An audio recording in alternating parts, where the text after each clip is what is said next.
Hi, my name is Misty Adams, and this is week 14, and I'm going to discuss 5 things that I have learned from my oral communication class this year. Number 1 is how to make an outline. I've never had to make one prior to this. I mean, if you go back 20 years in high school, I had to make one, but it wasn't as detailed as the outline that's required for this course. So I've learned how to make a good outline. Number 2, it's okay to be nervous.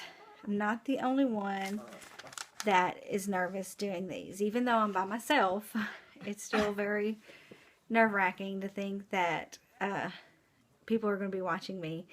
Especially that I have to put it on public for YouTube. So that makes it a little bit more nerve-wracking because, you know, if you're just searching through for a certain type of speech like I have done myself to get an ideal of what I need to do, then I've seen people just like myself giving their speeches.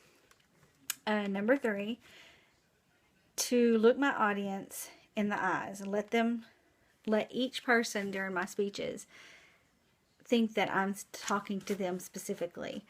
So whenever I would give my 2 speeches that I've given already, you know, I would look around the room, I'd make eye contact with each one, and my body language, I would show them through my body language that I was speaking to them. I would speak to each one of my audience members individually. 4, I've learned how not to fall asleep and drift off in my mind. To do that, you know, you need to take notes, focus on the entire speech and not just little bits and pieces of the speech.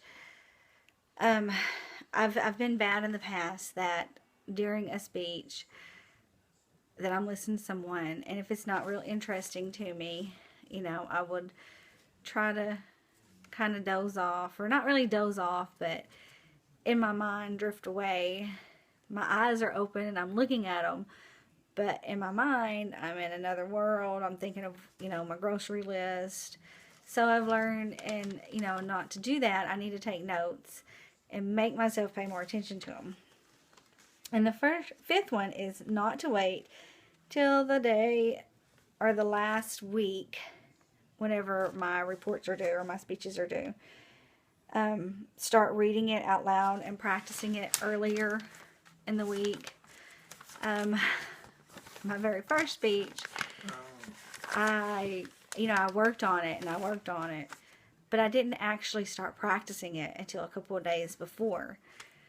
And that made it a little bit nerve-wracking. You know, for 2 days, all I did is think about this speech. And I would go to bed at night and I would dream the speech. So, you know, it really did help me working on the speech for a couple of weeks in advance and researching. It made me pretty much know what I wanted to say. But to actually get the speech written and practice it at least a good week ahead of time. So those are the 5 things that I have learned from my oral communication class this year. Thank you very much.